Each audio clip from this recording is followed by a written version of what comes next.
Hey everyone, it's Christine from Financial Dreams with Christine, and today I am going to be doing something a little different. So welcome back to my channel. If you've been here before, I usually do budgeting, some savings challenges, menu planning, food and grocery hauls, things of that nature. But today what I am going to be showing you is our budget breakdown for our upcoming holiday travel in Christmas. So I thought I'd show you how much it costs for a family of four, my husband and I, and two college-age kids, young adults, to go on vacation, if you're wondering, and how I was able to get some costs down, although I wish I could more, and I'm still working on it. So if you have any ideas for how I can get some costs down, I really appreciate it. So let's start with where we're going. So the day after Christmas, we are going to fly down to Savannah, Georgia. We're in southern New Jersey, so our usual airport that we fly from is Philadelphia. There is a local Atlantic City airport, however, that does not have Southwest. Usually just Spirit flies from there, and we had Southwest points, so we wanted to fly from Philly and use those points. However, when we were booking the flight, we saw that the flight times were not great. There were connections, and they were very high in points. So we looked around. My husband suggested to look at BWI, which is Baltimore Washington International, and see what the flights are like from there. It was a great idea. Flight times are better, direct flights, and less points. And now Baltimore, not super far from us. It's a bit of a pain, but I think it's worth driving a little extra to get a better deal with our points. And the reason why we had so many points, and we used points for the whole family, all four of us, for going down and coming back, was because we had a trip scheduled for last Christmas. I'm sorry, no, it wasn't last Christmas. It was this summer, to go to California to spend some time with my cousin around LA, and I wound up having knee surgery. So we canceled our California trip and switched everything around to go to Savannah and Charleston. So we are going to spend Christmas at home. We're going to be gone the 26th to the 31st. That way my son and daughter, who are, college age and have friends at home when it's their Christmas break or winter break. So I got them home so that they could go out for New Year's with their friends. So it's a relatively short trip. So anyway, we're flying down to from BWI to Savannah, and then we're flying home from Charleston to BWI. So our flights, we didn't have to spend anything because of the points. And besides points, we actually had some credit. So that luckily we had that, because otherwise it would have been way more expensive, and I think it's expensive already. All right, so the rental car, we're picking up in Savannah and dropping off at Charleston. The original rental car I was looking at was from Budget Rental Car, and it was a smaller, or I guess a regular size car. It was like a Toyota Camry. Now usually we would prefer something like a Ford Escape or a Honda CR-V, but they were wicked expensive. So originally I had one booked for $773, and I've spent a few days just looking and looking and looking for something cheaper. And so I really don't usually use sites like Expedia or whatever, but I did this time to see what would happen. They came up with the same exact car at Alamo for $200 less. Now, if you go straight to the Alamo site, it's like over $1,000, but apparently through Expedia, it's $567. So I just hope when the time comes that goes through without a hitch. Let me know down in the comments if you've ever used Expedia for car rentals and how it went for you. And this is Alamo at the Savannah airport. So hopefully all is well. I'll just put Expedia here. We drop off in Charleston. So any thoughts about that?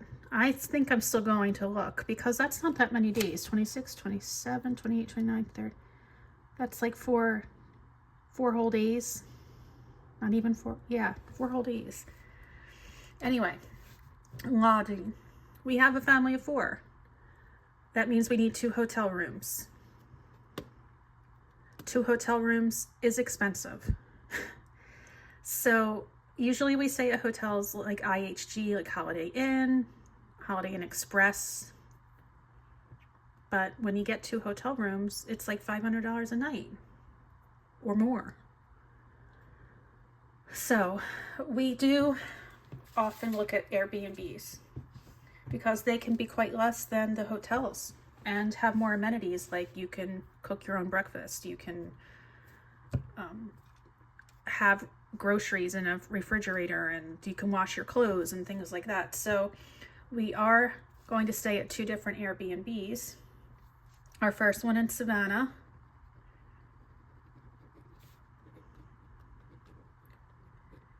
Okay, the total for that is $747.26.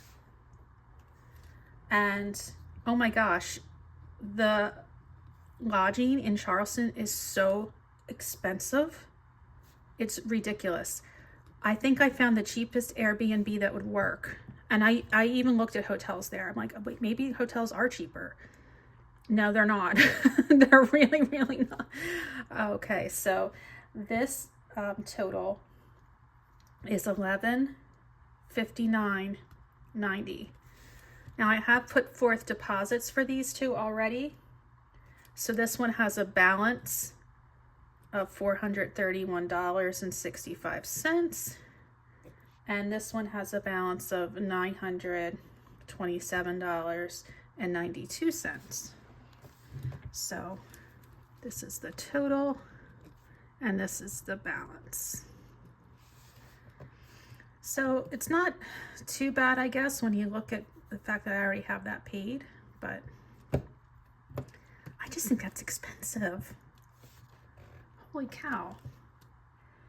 All right, so dog sitting. We used to put our dog, Chloe, who is a little Yorkie, not a normal, like, teacup. She's not a little teacup. She's a relatively large Yorkie, like an abnormally large Yorkie. She's, I don't know how you would describe her, but she's bigger than Yorkies I've seen.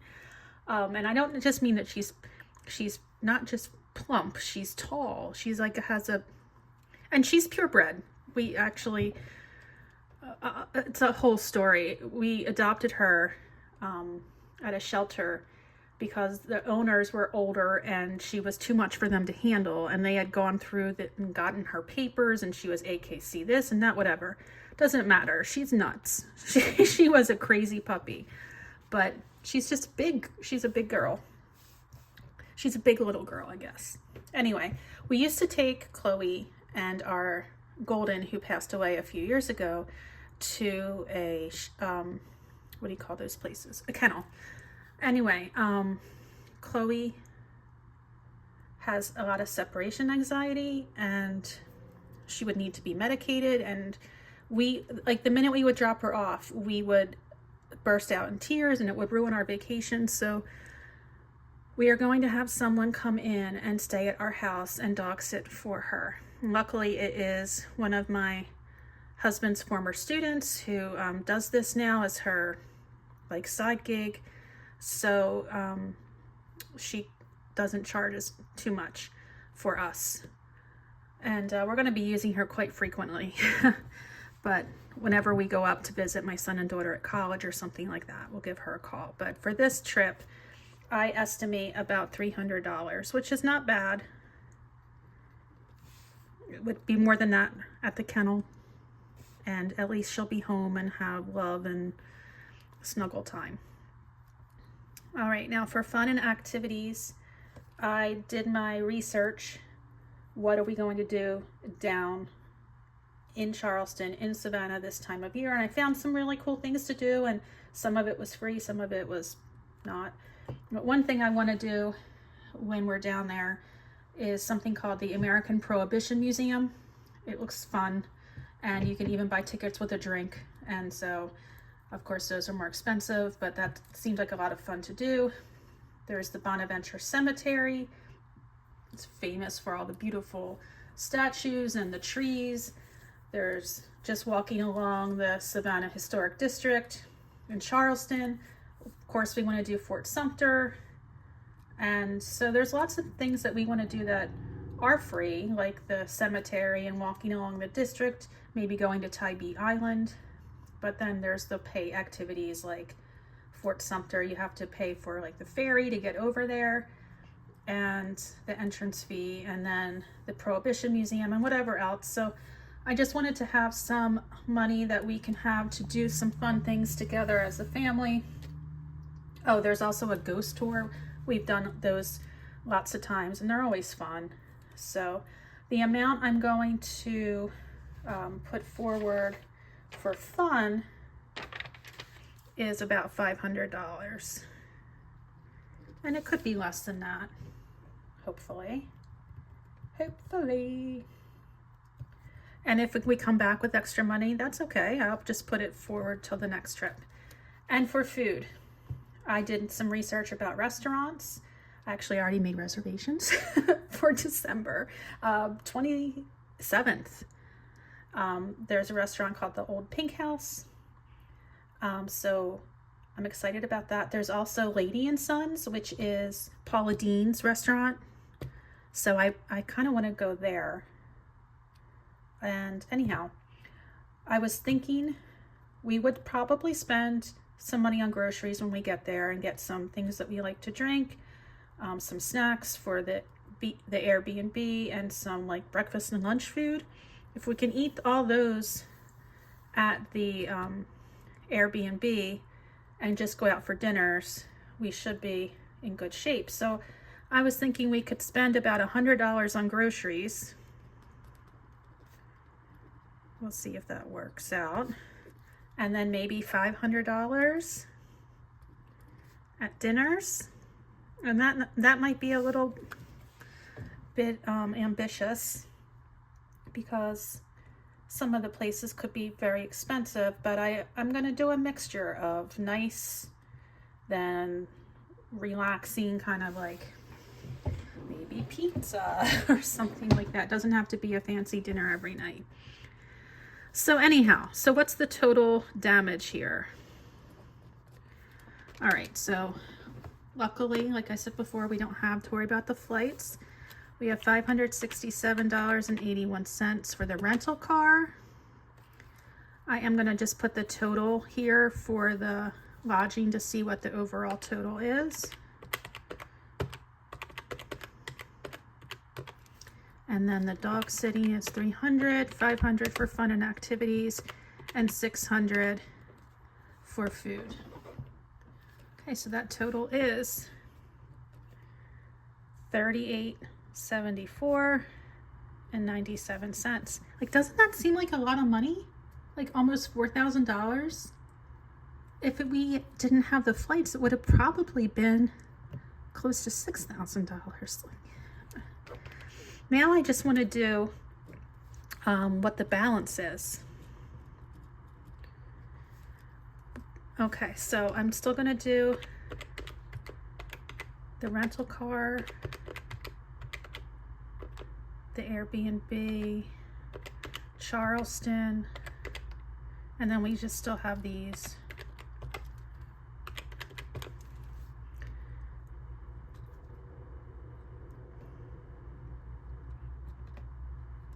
Let's see what the difference is. See how much has already been paid. Oh, yeah, okay.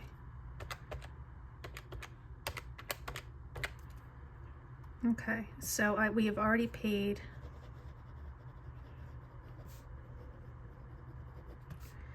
$547.59.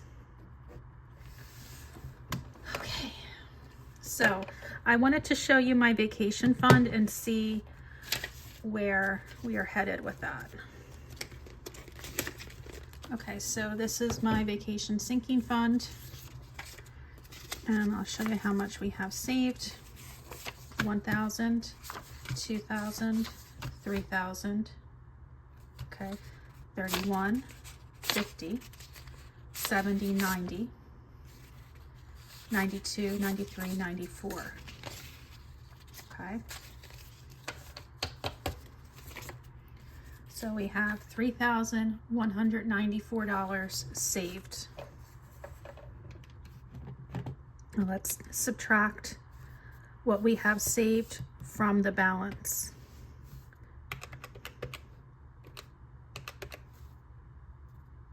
Minus $31.94. $133.38 is all we need left to pay for this trip. That's not bad. By the time September rolls around and I'm getting my paycheck again, this trip will be paid for and I'll be saving for the next one. So let me show you some trackers that I've been using to pay for, to keep track of our expenses. And I realize I did forget to include something here. So I'm just going to add that real quick. For the flights, we have to pay for parking at the airport. And I'm just estimating $180. I did a search for how much it costs, but I'm not sure which parking lot we're going to stay in. There's the different versions. So let me just add that 180 onto here. Okay, so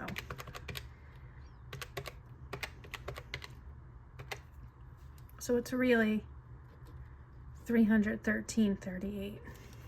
Okay.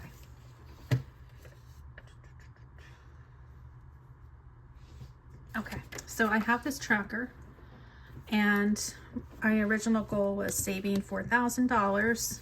I don't think we need to quite save that much, just a little shy of it. But anyhow, you can see this is what we have right now.